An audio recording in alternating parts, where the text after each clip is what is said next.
Ladies and gentlemen, a classic example of the enemy of my enemy is my friend. How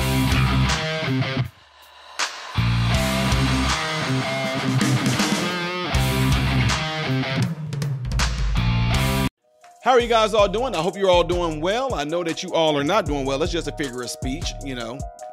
I do hope you all are, but I know a lot of you are not. North Carolina, Florida, we're praying for you guys, definitely. So, welcome you guys to the channel, Modern Renaissance Man. I'm Ty Smith. I really do appreciate you guys taking time out of your day to view my content. Make sure you follow me on all the platforms you see above and below, and hitting this like button right here will allow my content to consistently be recommended to you, and it helps spread it in the YouTube shadow banning algorithm of a free Negro from the South, mentally speaking.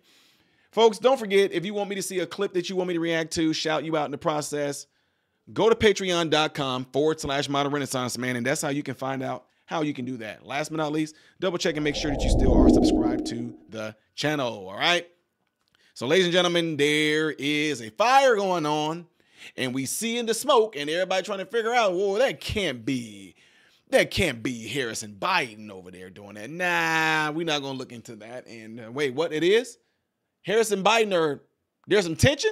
Huh, really? Now, this I want to know. This I want to see. Yeah, so apparently there's been these, speculations and a little bit of, rumors that Biden and Harrison, them have some tension going on because of some flip-flopping and some mixed messaging and somebody not messaging, the communication. It's like a marriage, folks. They'll tell you, if you've been married as long as I can, they're going to say, what keeps you guys together for so long? And they will say, communication. And if there's no communication there, you don't know what's going on with this person. You don't know what's going on with this. You don't know what she's feeling. You don't know what he's thinking. You don't know what they want to eat, what they don't want to eat. You don't know if they're hungry, if they're not. You have to communicate.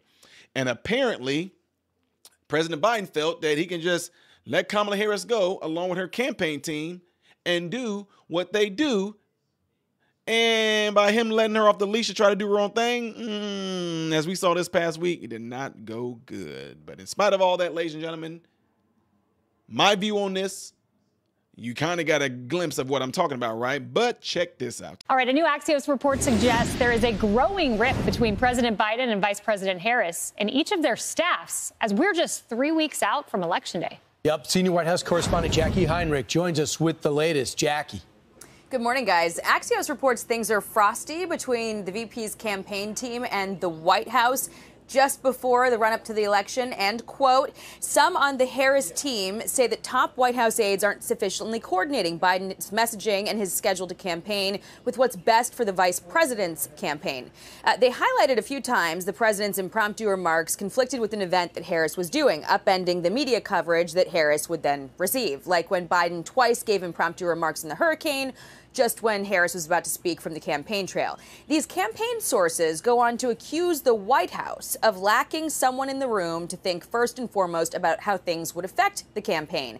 However, I've been talking about these same things with folks from the White House.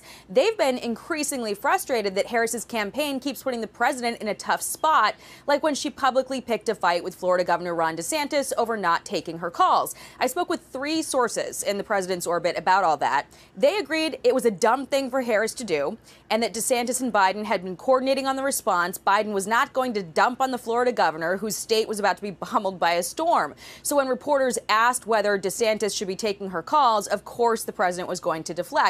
And then the media sounded off about how he sided with DeSantis over his vice president, but this, in their view, was a situation of her making.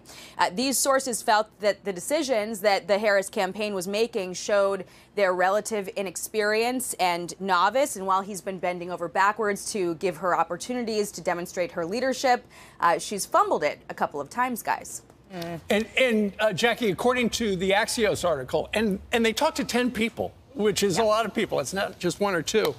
Some of the Biden people, either from the campaign or the White House, joined the Kamala Harris team, but they feel like they are being labeled disloyal by all their friends, and so that's causing some of the problem and some of the tension. Well, it's sort of a Frankenstein operation when you consider there's the former Biden campaign folks, the Biden loyalists, the Obama-era people who joined the campaign, Harris's team that transitioned to the campaign, new people that they've brought in. They sort of threw this together because there's such a tight run-up to the election, but there are competing factions. It affects us when we're trying to get a statement because you've got to get sign-off from so many different people, whereas it used to be pretty streamlined when it was under Joe Biden. So, Jackie, thank you. Thanks. This is my favorite story of the day for many reasons. Look, it's normal for the vice president's office to kind of be siloed from the president. That was the case with Pence. You know, yes, you work as a team, but they have their own agenda. They have things they're working on. You're in a different building. Well, same building, the vice president's office. But yes, some of his team is across the street in the old executive office building. But here's what's not normal. For President Biden to storm out in a press conference while she's about to take the stage in Michigan. And not only that, he knows she needs to distance herself from him. And she said she was a part of all the decisions. She helped pass all the laws. Then you have the DeSantis mixed messaging. But the most telling part of this story is you have Andrew Bates going on the record dismissing this. You have the White House denying this. And the most important line of the Axios story, Harris officials, her office and her campaign declined to comment. If I would have been asked about this with Pence, I would have said, this isn't true. No, there's nothing to this. They stayed silent. Well, also, I would add this. It's going to get worse. Of course it is. This is the week that she realized the biggest mistake she made last week, she had a terrible week last week, was there's nothing between us. And then when she was asked to fix it on a commercial break, she came back and says, yeah, I know one thing we do different. I'd put a Republican on my staff. Not good enough. Because most people want change. She was grading higher than Trump on someone to bring change. That number is shrinking because she's saying, I'm not going to be a change by her answer because she doesn't pre-think anything. Well, Brian, or no one briefs her and she can't retain it. There's a double whammy because there's two questions that she's been asked consistently that she has no answer really to, or the answer is the non-answer. They've asked her, why haven't you done it now? Right? And she's under the impression that things are going well right now. And then the second question is there anything that you disagree with Joe Biden? Maybe they may feel like the current president is trying to sabotage her in some type of way, but her answer and his answer are the same. So I do find it very peculiar in the last 20 days that if there is going to be some type of change in messaging, is she suddenly going to start saying that she disagrees with the president? She vote on that. You should have done this during the debate when you had the biggest national audience. You can't fool us now with 22 days. See, I think what's happening, and we've seen it a lot over the last 48 hours, is suddenly people in the mainstream media are starting to explain why Donald Trump is going to win. Ultimately, the Axios thing is about, look, behind the scenes, it was a knife fight. You know, his team, her team. And then you look at the front page of the New York Times yesterday. Nate Cohn has a great thing that describes something that we've been talking about for a while. Why Donald Trump is gaining so many African Americans and Hispanic voters. And the article was possible explanations why it is, just so people can start to get their head around why she is unpopular, but why he is popular and why he might win. They're just setting the table because the polls have gotten really close. They have. And she plateaued a couple weeks ago. Yeah, it's not over, but I would say this is a December conversation. It shouldn't be an October conversation. Yeah, so you see that? It's just becoming like a... It's just starting to just tumble down. Now, I know some of you, guys, I don't hate you at all. I'm not going to hate on you at all. Some of you are still Kamala Harris. You're pro-Kamala Harris. And no matter what, you're still going to vote for Kamala Harris. That's your prerogative. Do what you want to do on that. But if I was on you guys' side, I'll be a little uneasy right now because, like they mentioned, she didn't do good last week. The optics with that, she cannot, you can't uncommunicate what you've already said. Having Barack Obama go and do what he did, that was a bad move because, you know what, I'm glad it happened. I'm so glad that Barack Obama went out and did that, and it appeared to hurt Kamala Harris's campaign even more. If I was Kamala Harris, I would withdraw her husband from going out and trying to get men to now join Kamala Harris. I would withdraw if I was him and trying to go get black men. If the most popular president that people felt was Barack Obama at the time, if this man who claims to be a black man cannot go out and woo black voters, and instead it backfired and he caused the black community, a lot of people amongst the black community, I should say, to get pissed, and he received all this backlash. What do you think your husband is going to do? Seriously. But at the same time, do it.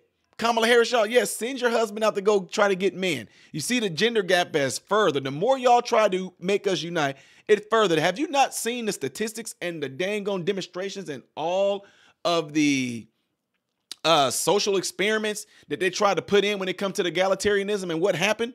The more you try to push men into women's fields, and the more you try to push women into men's fields, y'all further the gap. Women still tended and they trended towards the jobs they always done, the occupations they've always done. And likewise, men continue to trend more towards the things that men have always done. Why are you saying that, Ty?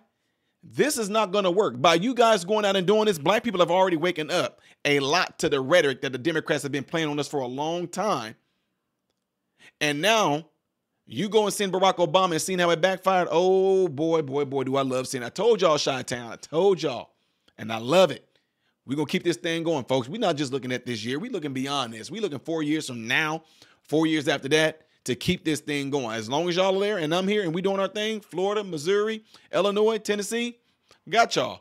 Let me know what y'all think about all this by putting it in the comments below after this video. And also, if you would like to see the next video that I will do in chronological order, most likely will be up here. Things that I do is a variety on this channel that you may not know, that you may be interested in, will be down here. I am Ty Smith, Modern Renaissance Man, and I hope and pray that every last one of you have food, shelter, and clothing. And most of all, I pray every last one of you guys are in good health, great health, mentally, physically, emotionally, spiritually. God bless you all through Jesus.